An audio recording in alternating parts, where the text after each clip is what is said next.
अपनी लाइफ से मिलती जुलती कौन सी चीज जबरिया जोड़ी में डाली थी? कई बार आपका तेवर जो है वो आपके किरदारों में नजर आता है। चल बेटा अपना फेवरेट गाना बोल। ये दुनिया पीतल दी हम सोने दी। बारात में नाचना है, बार में नहीं। तो So, मतलब सिद्धार्थ मल्होत्रा आप थे? डेफिनेटली वो व्यक्ति तो मेरा ही है। ख्वाब फरोशी जिया दगा दे जिस वाकई में बड़े बड़े स्टार जो है वो रिस्क लेना नहीं चाहते संजीदा सब्जेक्ट के ऊपर। There was a time when it was hard to convince them.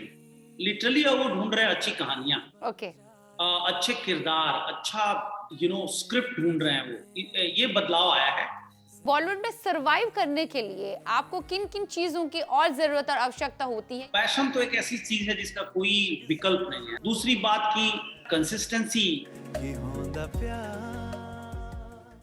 सफलता असफलता आप के लिए क्या मायने रखती है? न सफलता को ज्यादा दिल से लेना चाहिए, ना असफलता। आप अपने काम को दिल से लीजिए। फिर नई उमंग, नई आशा, नए जोश, नए जज्बे, नए जुनून के साथ आप ही के हम सफर खास की बात, थोड़ी सी दीवानी सी मस्तानी सी, जरा सी इमोशनल म्यूजिकल, आप सभी का तहे दिल से इस्तकबाल करती है आप ही के फेवरेट चहीते पसंदीदा प्रोग्राम दिल से में, जिसमें होता है दिल से दिल का राब्ता, कई बातों का खुलासा। आज सेट स्पेशल है और सभी को इंतजार रहता है कि किस शख्सियत को हम अपने इस प्रोग्राम में आज दावत दे रहे हैं, किसे आपकी मुलाकात करवा रहे हैं। आज की जो शख्सियत है वो ऐसी शख्सियत है जो सहाफत से आई है। बहुत जोखिम का काम होता है ना कि एक सहाफ़ी सहाफत छोड़कर जब फिल्म मेकर बनना चाहता है, बड़ी बड़ी कहानियां फिल्मी पर्दे पर दर्शाना चाहता है, तो उसके अंदर बहुत सारी कश्मकश होगी। क्या मेरी ये कहानी जो हकीकत पर मबनी है, आधारित है, ये वाकई में जब लोगों के सामने आएगी, मंजर आम आएगी, बड़े पर्दे पर आएगी, लोगों को पसंद आएगी? Talented film maker, screen writer, कहानीकार नर अदर देन संजीव के झा से हम आपकी मुलाकात करवाने वाले हैं। जबरिया जोड़ी तो जरूर आपने देखी होगी, कितना अनयूजुअल कंटेंट था उसमें, है ना? उसके बाद और भी कई सारी फिल्में हैं और OTT प्लेटफॉर्म पे भी इनका बहुत अच्छा चले जाव है। साथ ही साथ इन्होंने टेलीविजन सीरीज भी की थी, जिनमें प्यार तूने क्या किया से इन्होंने शुरुआत की थी। कोड रेड भी इनकी आई थी। अब चलिए, बहुत ज़्यादा बातें हो गई, अब डायरेक्टली इनसे मुलाकात करवाते हैं हम। संजीव के झा इस वक्त हमारे साथ लाइन पर है। आपका बहुत बहुत स्वागत है हमारे दिल से शो में। Thank you. रुकावट के लिए खेद है, तुम्हारा किडनैप प्रीपेड है। जबरिया जोड़ी क्या वाकई में आपने अपने आसपास देखा था उस तरह का कि बंदूक की नोक पर शादियां की जाती है? वो आइडिया कैसे जहन में आया? आइडिया पिकअप करना एक स्ट्रगल का काम होता है किसी भी लेखक के लिए, क्योंकि वो एक आइडिया पिकअप करता है, वो बहुत ही एक छोटा सा थॉट होता है, एक छोटा सा विचार, कोई छोटी सी घटना, उसके बाद उस पर script banana. It's a long journey. Like 1 साल आपके जा सकते हैं, आपके 4 बरस जा सकते हैं। I mean you never know how much time. So हुआ कि क्या डिफरेंट हो सकता है, और वो डिफरेंट जो जिससे आपका वास्ता हो। हाँ। ऐसा भी नहीं कि आपने ऐसे स्पेस की कहानी इमेजिनरी बना ली जिससे आपका कभी वास्ता नहीं है, ना आप ह्यूमन लाइफ क्रिएट कर पाए, ना वो वर्ल्ड क्रिएट कर पाए। सही।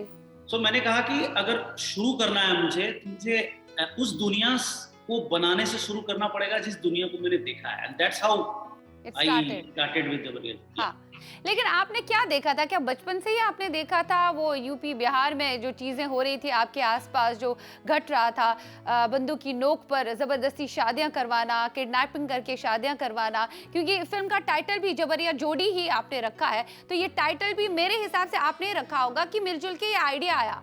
बिल्कुल। देखा तो मैंने जरूर था, देखा था, सुना था। देखिए, कोई भी एक्सपीरियंस जो आप कहानियों में शामिल करते हैं, अपने जर्नलिज्म की रिपोर्टिंग्स में शामिल करते हो, कुछ जरूरी नहीं कि वो आपका बिल्कुल पर्सनल एक्सपीरियंस हो। आपके पड़ोस में हो सकता है, आपके किसी दोस्त के साथ हो सकता है, सो डेफिनेटली मेरे आसपास में ये घटनाएं घट रही थी। पहले तो बहुत ही ज्यादा घट रही थी। अगर आप एक जनरेशन पीछे जाएं तो ऐसे बहुत लोग मिलेंगे आपको बिहार के जिनके साथ ऐसा कुछ हो रखा है। तो आपने अपनी आंखों के सामने ये सारा मंजर देखा है? मैं उन लोगों से मिला जिनके साथ इस तरह की शादियां हुई थी, जिन्हें उठाया गया था, जिनके साथ जबरदस्ती शादी हुई थी, उन लोगों से मैं मिला। और सबसे बड़ी बात क्या हुई कि मैंने एक डेटा निकलवाया, बिहार सरकार का डेटा था, और वो जो उनका क्राइम रिकॉर्ड का जो डेटा होता है, हर स्टेट अपना एक डेटा क्रिएट करता है, उसने मुझे चौंकाया। उसमें मैंने देखा कि कुछ ऐसे साल रहे हैं हाल के दिनों में जिसमें किडनैपिंग रैंसम के लिए जितने हुए हैं उससे कहीं ज्यादा शादियों के लिए हुए हैं। Like that was surprising for me. Data एक बात है और हकीकत में उन लोगों से मिलना एक दूसरी बात है। मैं जर्नलिस्टिक बैकग्राउंड से आता हूं तो मेरे लिए रिसर्च मेरा बहुत इंपॉर्टेंट फैक्टर। करेक्ट। आपका एक स्टेटमेंट भी मैंने पढ़ा था जिसमें आपने ये लिखा था, कुछ ना कुछ एलिमेंट्स फिल्म में जो आपने डाले हैं, कहानी में डाले हैं, वो आपकी जिंदगी से मिलते जुलते हैं। आपने अपनी लाइफ से मिलती जुलती कौन सी चीज जबरिया जोड़ी में डाली थी, ये बताइए मुझे, क्योंकि आपका स्टेटमेंट भी यही कहता है। झूठ तो बोलेंगे नहीं आप, सच तो बोलना ही पड़ेगा दिल से। और इस शो पे तो वैसे भी झूठ नहीं बोला जा सकता। नहीं बोल सकते, गुंजाइश ही नहीं है। कई बार आपका तेवर जो है वो आपके किरदारों में नजर आता है। आपका व्यक्तित्व, आपकी पर्सनालिटी रिफ्लेक्ट होती है, आपकी शख्सियत। जी, आप जब देखते हैं अभय सिंह को वो गमछल लगाए उस तेवर में, उस तरह की पर्सनालिटी में, हाँ, so that was my personality, like from my childhood days. I used to wear that, the gamcha, the stroll, and like used to talk like that. और अपने आप को ये सोचना कि मैं यहाँ का इस छोटे से मोहल्ले का डॉन टाइप हूँ, kind of. तो मतलब सिद्धार्थ मल्होत्रा आप थे। So definitely वो व्यक्ति तो मेरा ही है। मैं वैसे बहुत ऐसा दिख रहा हूँ, बट नहीं है, आप है तो आप व्यक्ति तो वही है आप। फीचर फिल्म के लिए लिखना अलग बात होती है, ओटीटी के लिए लिखना अलग बात है, क्योंकि ओटीटी में क्या है, ज़्यादा सेंसर नहीं होता, आप जो भी लिखते हैं उसे एक्सेप्ट किया जाता है। और अगर आप फिल्म मेकिंग देखेंगे वहाँ तो एक एक चीज़ का ध्यान रखना पड़ता है। जैसे आपने जबरिया जोड़ी लिखी होगी, उसमें कहीं ना कहीं आपने उन शब्दों का भी प्रयोग किया होगा जो शब्द जो है, जो हम बोलते नहीं आम फहम ज़बान में, जिन्हें हम गाली भी कहते हैं, वहाँ कहीं ना कहीं इस्तेमाल किए होंगे। लेकिन फिर एक और बात आती है, सेंसर उन्हें काट देता है कि ये बंदिशें होती हैं फिल्म मेकिंग के लिए, ओटीटी के लिए नहीं। तो आपको अगर हम कहें कि आपके हिसाब से फीचर फिल्में ज़्यादा पसंद आती हैं आपको या कि ओटीटी के लिए लिखना, क्योंकि ओटीटी के लिए कंटेंट जो होता है ना, उसमें उस तरह का सेंसर नहीं होता, कैंची नहीं चलती। वैसे आपकी पर्सनल राय क्या है इस बारे में? ओटीटी क्या देता है? ओटीटी डेफिनेटली फ्रीडम आपको देता है, सेंसरशिप नहीं है तो आपको कुछ भी लिखने के लिए वो है, फ्री है। बंदिशें नहीं है, आप आजाद है ओटीटी के लिए। बंदिशें नहीं है, बिल्कुल नहीं है। लेकिन दर्शक जो फिल्में देखता है या कोई भी कंटेंट देखता है, वो सिर्फ एक कंज्यूमर नहीं होता, वो इस सोसाइटी का हिस्सा होता है। उसकी अपनी कुछ प्रॉब्लम्स होती है, वो किसी दौर में, किसी वक्त में होता है, और वो अगर वहां अपने आप को नहीं खड़ा पाता है, चाहे वो कोई भी माध्यम हो, लाइक थिएटर फॉर एग्जाम्पल, और अगर वो प्रॉब्लम्स एड्रेस नहीं की जा रही हैं, वो कॉन्फ्लिक्ट, वो द्वंद अगर एड्रेस नहीं किया जा रहा है, तो वो आप कुछ भी उसमें कितना भी लिबर्टी ले लें। भाई ईरानियन सिनेमा को लिबर्टी नहीं है बहुत सारी चीजों। सही। क्या ईरानियन सिनेमा बेस्ट सिनेमा कहा जाता है? कितनी खूबसूरत फिल्में उनकी होती हैं, बहुत ही पावरफुल। आप देखिए, दुनिया भर के बहुत सारे मुल्क हैं जो उनसे कोप अप नहीं कर पाएंगे आर्ट में और सिनेमा में। सही, बिल्कुल, जबकि उनके पास सेंसरशिप है।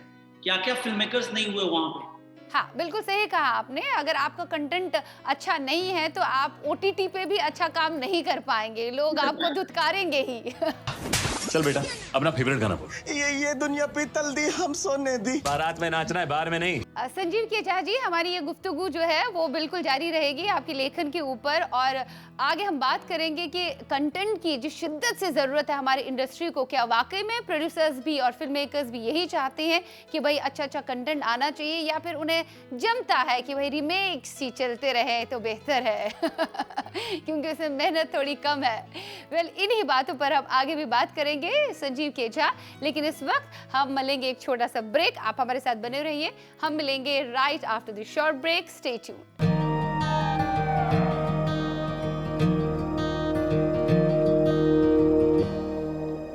A warm welcome to you all after the short break। आज की सैटरडे स्पेशल की हमारी शख्सियत जो है वो है हमारे बॉलीवुड इंडस्ट्री के बहुत ही अच्छे और नामवर स्क्रीन प्ले राइटर, और लेखक नन अदर देन संजीव के झा। तो चलिए संजीव के झा वापस ब्रेक के पार हमसे जुड़ चुके हैं।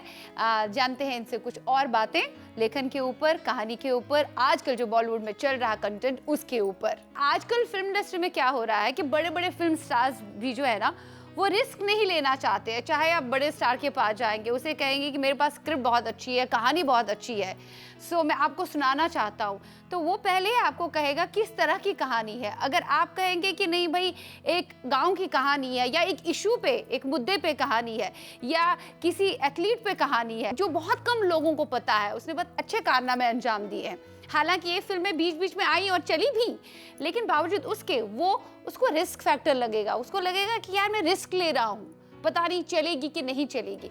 ऐसी बहुत सारी कहानियां लेकर आप गए होंगे बड़े स्टार्स के पास, तो हो सकता है उन्होंने ना भी कहा होगा, क्योंकि आजकल बड़े बड़े स्टार्स भी ये जोखिम नहीं उठाना चाहते, उन्हें लगता है कि रिस्क फैक्टर है यार इसमें। तो इस बारे में आपका क्या टेक है? क्या आपने ऐसा सब कुछ फेस किया है कि वाकई में बड़े बड़े स्टार जो है वो रिस्क लेना नहीं चाहते संजीदा सब्जेक्ट के ऊपर?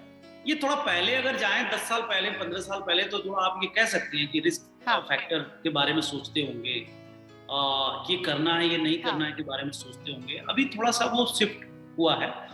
अब वो रिस्क कवर जानते हैं, वो जानते हैं कि ये रिस्क कवर हो जाएगा। अब वो ढूंढ रहे हैं, लिटरली अब वो ढूंढ रहे हैं अच्छी कहानियां, अच्छे किरदार, अच्छा स्क्रिप्ट ढूंढ रहे हैं। वो ये बदलाव आया है, क्योंकि पहले क्या होता था कि जब आप अप्रोच करने जाते थे किसी प्रोड्यूसर को या डायरेक्टर को, बहुत सारा चक्कर लगाने पड़ते थे।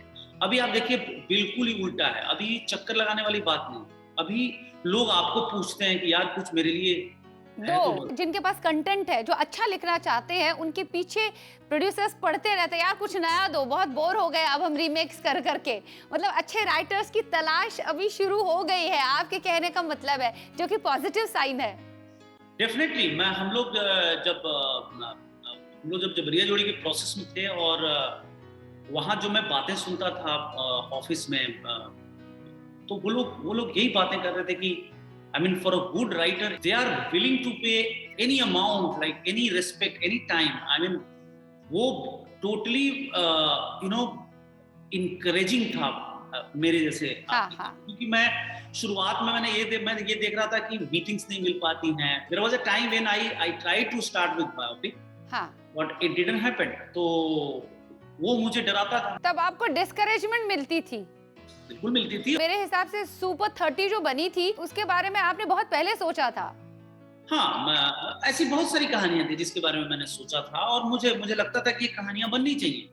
और उस समय अगर हम लोग पिच करते थे या उस समय घूमते थे इन कहानियों को लेके, तो like they were not interested. They were like यार शिक्षक की कहानी है, कौन सुनेगा, टीचर की कहानी कौन सुनना चाहेगा। हाँ, करेक्ट। मैं ये कहता था कि देखिए, इनके जीवन का अधिकार लीजिए, और ये कहानियां बोलनी चाहिए, ये कहानियां लोग सुनेंगे। मैं बिलीव दावे के साथ कह सकता हूँ। बट ये कितना भी आप चिल्लाते थे, उससे कुछ होता नहीं, बिकॉज अल्टीमेटली जिसका इन्वेस्टमेंट हो, जो डिसीजन मेकर है, वो कोई और है, वो आप नहीं है। आप कुछ भी लिख दीजिए, सही।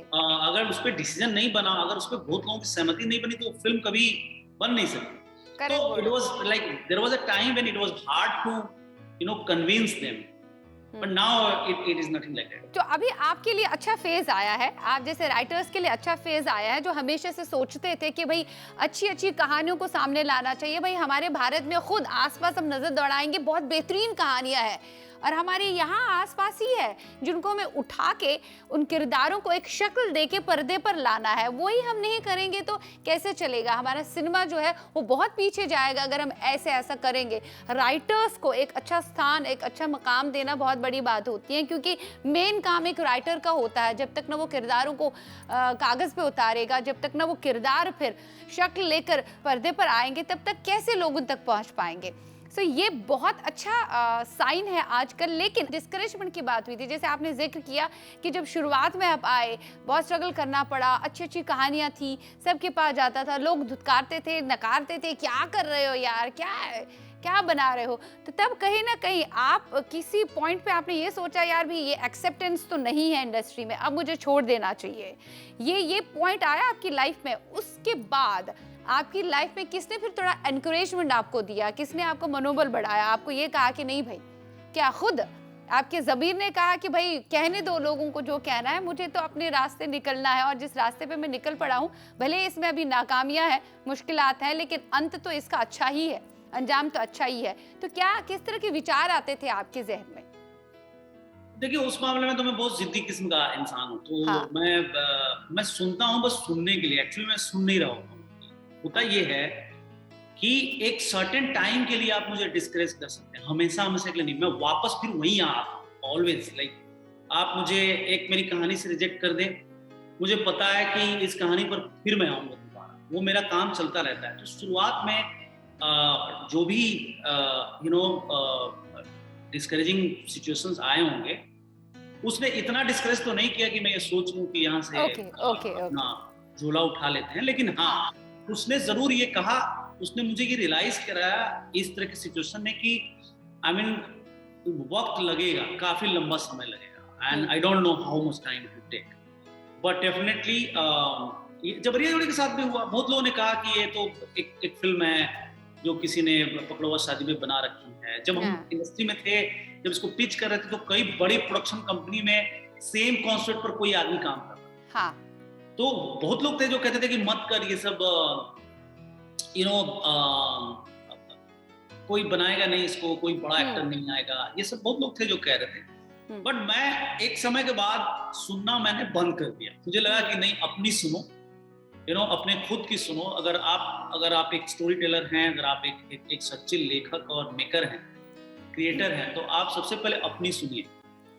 उसके बाद आप ऐसे लोगों को ढूंढिए जो इन कहानियों को सुनना चाहता है और इन कहानियों को वो भी सुनाना चाहता है। सो वो भी वक्त था जब थोड़ा डिस्करेजमेंट हुआ, जो कि होता है, हर दौर में होता है। हाँ। फिर वो भी वक्त आया कि कुछ लोग मिले जिन्होंने कहा कि चल, ये कहानी तुझे बोलनी है, ये कहानी मुझे भी बोलनी है, आज आप बनाते हैं।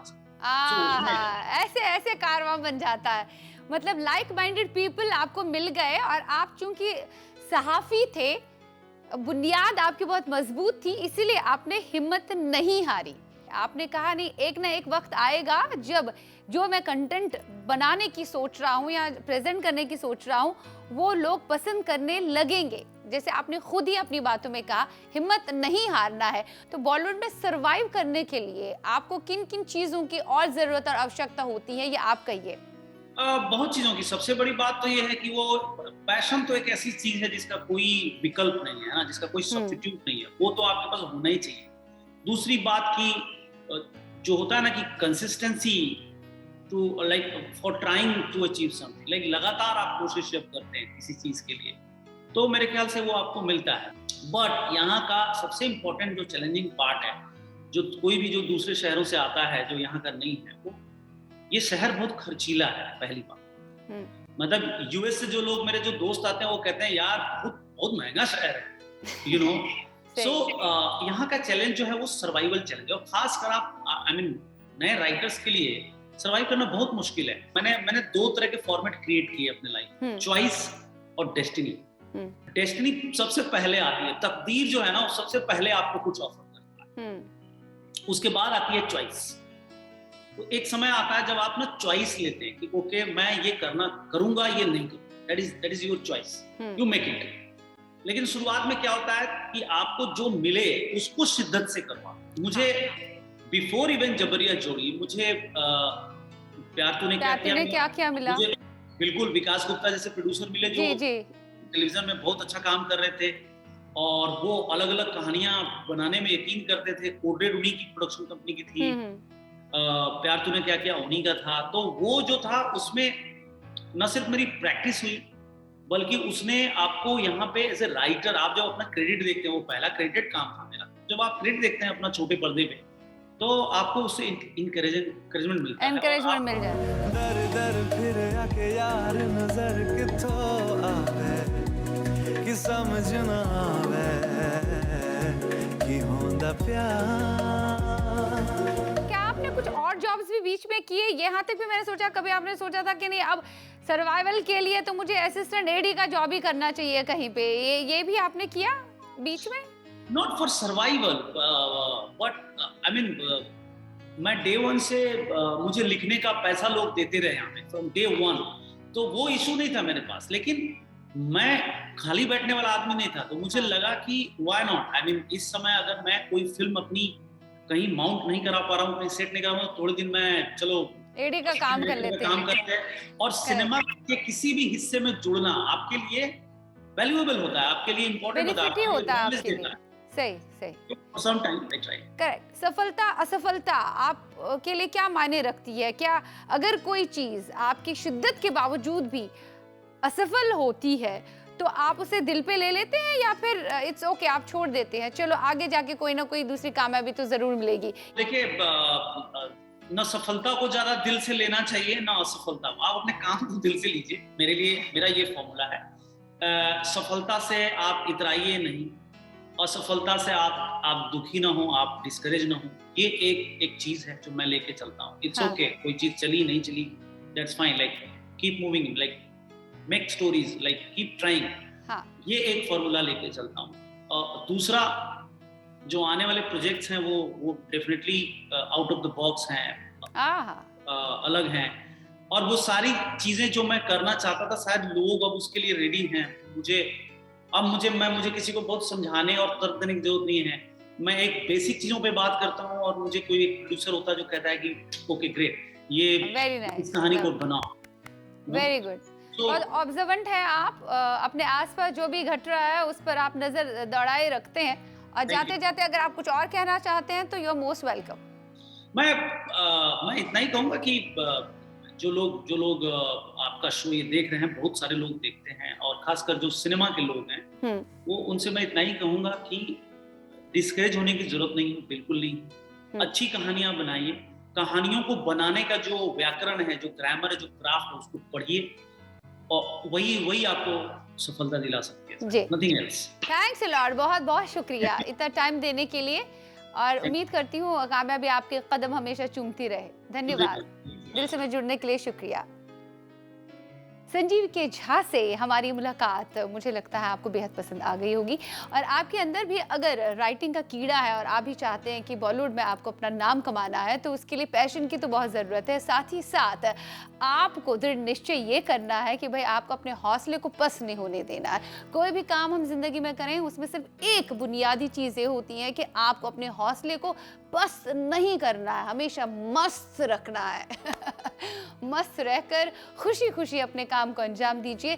सफलता देर से ही सही मिलेगी तो जरूर, कामयाबी आपके कदम देर से ही सही लेकिन चूमेगी तो जरूर। वेल, इन्हीं बातों के साथ, पॉजिटिव विचारों के साथ आज के प्रोग्राम से इजाजत। You guys take care of yourself, be happy always, हमेशा की तरह मुस्कुराते रहिए, क्योंकि मुस्कुराते चेहरे अच्छे लगते हैं, सुपर ऑसम भी लगते हैं। तो सुपर ऑसम माहौल के साथ हम कल दोबारा मिलेंगे, आपसे रूबरू होंगे, ढेर सारी बातें करेंगे। तब तक के लिए टेक केयर, बाय बाय, सायोनारा, रब राखा।